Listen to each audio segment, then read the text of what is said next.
시 35편은 시인을 원수처럼 여겨서 괴롭히는 사람들에 대해서 시인이 하나님께 호소하고 있는 내용을 말합니다. 그들은 시인을 법정에 세우고 근거 없는 말로 모함하고 마치 시인을 죄인처럼 대하고 있습니다.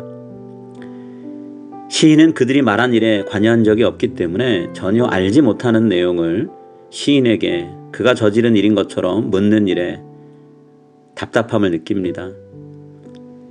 시인이 이런 상황을 억울하게 여길 수밖에 없는 것은 과거에 시인은 그들을 선대했기 때문입니다. 그들이 병들어 죽게 되었을 때는 그들의 가족인 것처럼 곁에서 돌봐주었고 내 가족이 아플 때 마음 아파하듯 시인은 그들을 바라보며 아파했습니다.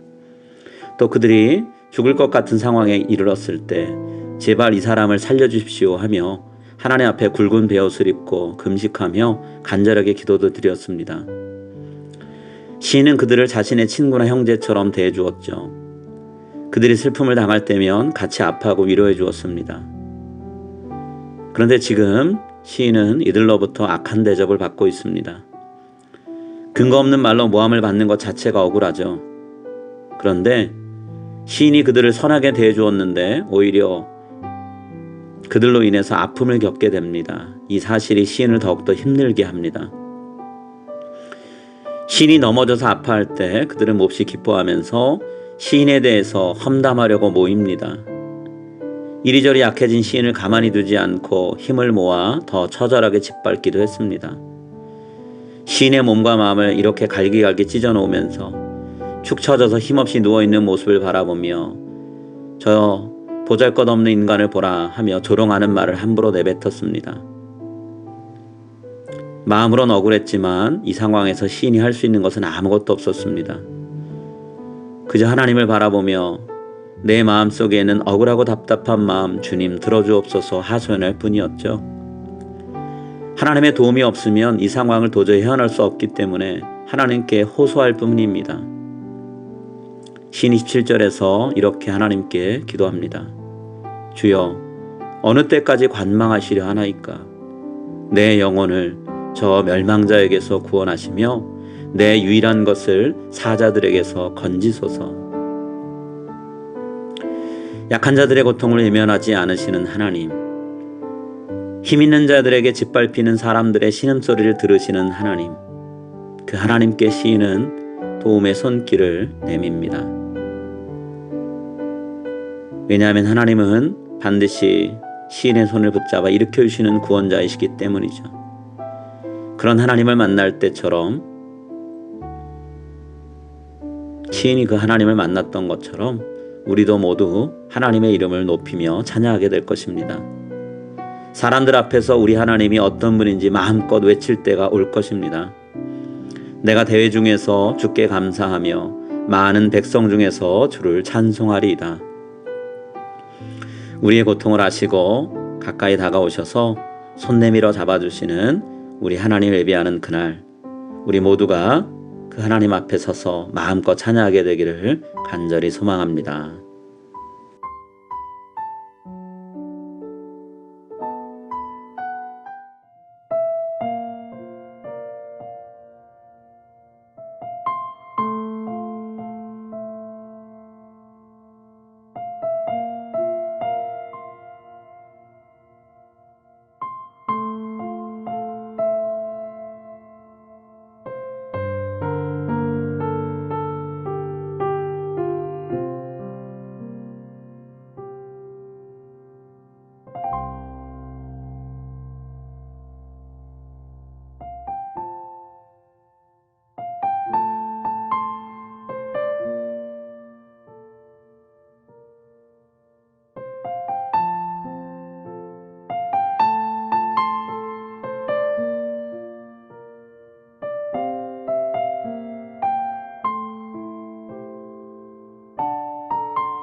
하늘에 계신 우리 아버지여, 이름이 그렇게 영김을 받으시오며 나라가 임하시오며 뜻이 하늘에서 이루어진 것 같이 땅에서도 이루어지이다.